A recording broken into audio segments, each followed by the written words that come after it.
Bonjour et bienvenue sur la chaîne Crypto 14, ici nous vous faisons le résumé de l'actualité crypto en 10 minutes. Dans une récente interview, le milliardaire Mark Cuban a annoncé qu'il avait commencé à investir dans des entreprises dont les affaires ne sont pas traditionnelles, rapporte Bein Crypto. Cuban investit dans les crypto-monnaies. Le milliardaire Mark Cuban, célèbre pour sa participation à l'émission de télé-réalité Shark Tank sur ABC, investit 80% de ses fonds dans l'industrie de crypto-monnaies. Les investissements que je fais maintenant ne sont pas dans des entreprises traditionnelles, a fait savoir Cuban dans une interview récente. L'homme d'affaires est le propriétaire des Mavericks de Dallas MAVS, une équipe de la NBA qui s'est récemment associée à l'entreprise Crypto Voyager.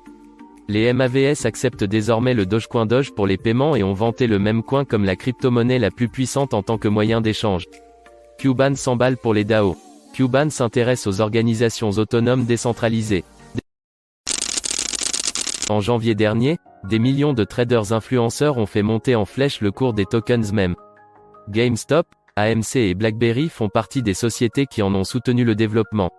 L'intérêt que suscitaient les mèmes leur a permis de faire des bons spectaculaires tout en rapportant de l'argent aux traders. Toutefois, de nombreux observateurs pensent que ces pics vont bientôt s'atténuer. Les traders particuliers recherchent déjà de nouveaux horizons pour reproduire les gains massifs de l'année dernière. Cet avis est également celui de Dan Raju, cofondateur et directeur général de Tradier. L'opinion éclairée de Dan Raju. Pour la petite histoire, Tradier est une société de technologie financière et de logiciels. À elle seule, elle alimente une grande partie des transactions actives de détail sur le marché. C'est ainsi que l'année dernière, Tradier a traité près de 46 milliards de dollars d'actifs pour 2 millions de traders dans le monde. Les NFT ou tokens non fongibles sont utilisés pour garantir la propriété exclusive d'un bien numérique. Il peut s'agir d'une œuvre d'art, d'un tweet ou d'un jeu vidéo. Ils sont essentiellement utilisés dans le domaine de l'art. Au cours des derniers mois, le marché des NFT s'est bien développé. Toutefois, les lois concernant l'imposition des NFT ne sont pas encore clairement établies. Cette situation engendre des spéculations quant au montant exact des frais d'imposition dus par les investisseurs. Qu'est-ce qui explique l'essor des NFT ? La technologie des NFT est très appréciée dans le domaine de l'art. En effet, elle permet de certifier ou d'authentifier un objet virtuel. Ainsi, elle peut vous être recommandée si vous souhaitez acheter un tweet ou un morceau d'une fresque numérisée. Elle est également utile lorsqu'il s'agit de revendre des cartes dédicacées de joueurs de football. Altcoin le 19 janvier 2022 Cardano ADA en baisse, Stacks STX remonte. Indice de peur et de cupidité. L'indice de peur et de cupidité est inchangé. Apparemment, la raison en est que les prix d'ouverture et de clôture de la journée sont approximativement les mêmes, de même que la corrélation des forces entre les bulls et les bears impliqués dans la vie du marché. Un autre fait intéressant auquel il faut prêter attention est la diminution systématique de la volatilité. Le mouvement actuel pourrait être interprété comme une phase de stagnation, cependant, l'amplitude des variations de prix se réduit, ce qui est en soi un signal fort pour un mouvement majeur à venir. L'analyse on-chain continue de pointer vers un retournement haussier imminent du Bitcoin.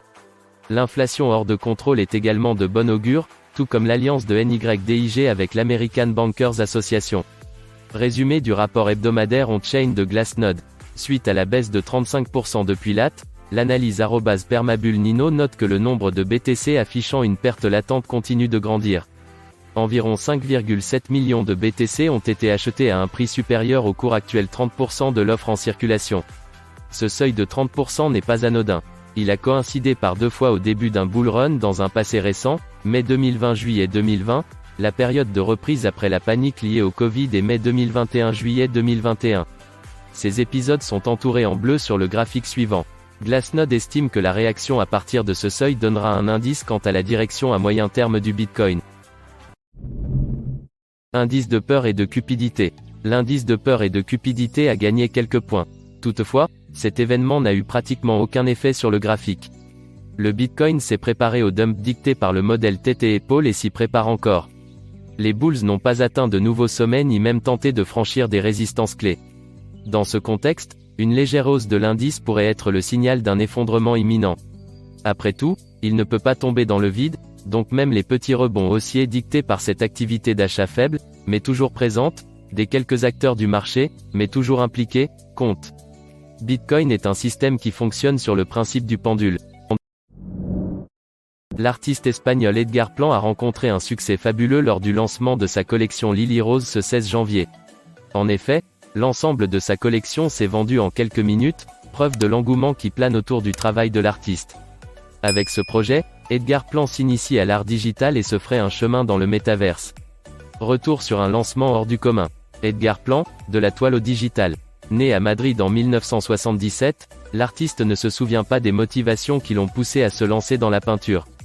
Il déclarait, pour alminrech.com, « Si l'on me demande quand ou pourquoi j'ai commencé à peindre, je ne saurais que répondre. Je sais comment et où, avec des crayons sur tous les murs de notre maison à Majadahonda, province de Madrid. Passionné depuis sa plus tendre enfance par le milieu artistique, c'est tout naturellement que nous retrouvons Edgar Plan à ce niveau de créativité aujourd'hui. » NFT Marketplace OpenSea achète le fabricant de portefeuille Ethereum Dharma Labs. Le PDG de Dharma Labs, Nadav Hollander, deviendra le nouveau CTO d'OpenSea. Le marché NFT OpenSea achètera le portefeuille Ethereum. Société Dharma Labs. Devin Finzer, PDG et cofondateur d'OpenSea, a déclaré aujourd'hui dans un communiqué que l'acquisition aiderait le marché à se développer en 2022 et à améliorer la fiabilité technique de ses produits, qui sont actuellement sujets à des pannes. Le cofondateur et PDG de Dharma Labs, Nadav Hollander, deviendra le nouveau directeur de la technologie d'OpenSea. Dharma Labs est la société derrière le Dharma Ethereum, portefeuille qui permet à ses utilisateurs d'emprunter et de prêter des actifs numériques. Le marché NFT OpenSea achètera le portefeuille Ethereum, société Dharma Labs. En octobre 2021, le PDG de Block, Jack Dorsey, avait annoncé sur Twitter l'intention de son entreprise de se lancer dans l'industrie du mining de Bitcoin.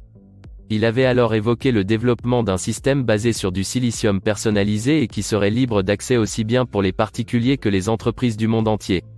Moins de 3 mois plus tard, sa vision semble être devenue une réalité puisque Block prend les premières mesures pour construire son système révolutionnaire de mining. Rendre le mining de Bitcoin accessible à tous. L'un des problèmes soulevés par Jack Dorsey était le fait que le mining de Bitcoin devait être plus distribué. Actuellement, il s'agit d'une activité coûteuse et, en tant que telle, accessible qu'à une fraction de personnes. Block se tourne donc vers l'avenir pour rendre le réseau plus décentralisé en démocratisant totalement le mining. Le mining n'est pas accessible à tous. Dogecoin Friendly AMC récompense 580 000 actionnaires avec des NFT gratuits.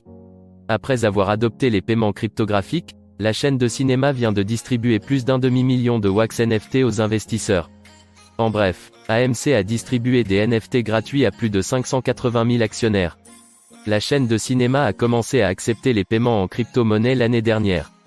La chaîne de cinéma AMC s'est de plus en plus penchée sur le monde de la crypto-monnaie depuis la frénésie initiale des actions de mème qui a fait grimper le cours de son action à cette époque l'année dernière. Maintenant, la société a tenu sa promesse de récompenser les actionnaires avec des objets de collection NFT. Aujourd'hui, AMC a déployé des NFT exclusifs Ion AMC auprès des plus de 580 000 actionnaires qui se sont inscrits via le portail Investor Connect d'AMC avant la date limite du 31 décembre. Bitcoin BTC. Les 24 heures précédentes se sont soldées par un léger rebond haussier, au cours duquel, la première crypto-monnaie a tenté de consolider au-dessus de la barre des 42 000 $. Au moment de la rédaction de cet article, les bulls ont du mal à maintenir ce niveau, le Bitcoin lui-même se négociant autour de 42 150 $. Si vous prêtez attention au graphique ci-dessus, c'est le même graphique utilisé dans les versions précédentes. Nous l'avons juste un peu déchargé en nous débarrassant des annotations qui ne sont plus pertinentes. Vous remarquerez qu'à ce stade, le prix du plus grand actif numérique s'apprête à franchir le support, ce qui entraînera un retour vers le canal de trading descendant marqué par de fines lignes rouges. Par rapport à son niveau historique atteint au mois de novembre 2021, le Bitcoin BTC est actuellement en baisse de 36%. Cette situation préoccupe les investisseurs. Cependant, il y a un autre problème qui pourrait être encore plus inquiétant, le paiement d'impôts sur les plus-values. En effet, dans quelques pays, les utilisateurs d'actifs financiers numériques doivent payer des impôts. Mais il existe des solutions qui permettent d'économiser de l'argent. L'une de ces techniques est connue sous le nom de HIFO. Une astuce pratique utilisée par quelques personnes. Le HIFO est une méthode que peu de personnes connaissent. Pourtant, d'après les professionnels, elle reste l'une des plus efficaces sur le marché. Lorsqu'une personne vend des crypto-monnaies, en principe, elle peut choisir une unité spécifique. Par exemple, Pour un détenteur d'un stock de crypto-monnaies, il est possible de choisir le BTC le plus cher et de déterminer ensuite son obligation fiscale. Voilà, c'est tout pour ce résumé des actualités. Si tu as aimé, like, commente et abonne-toi pour recevoir nos prochains épisodes et à bientôt pour une prochaine vidéo.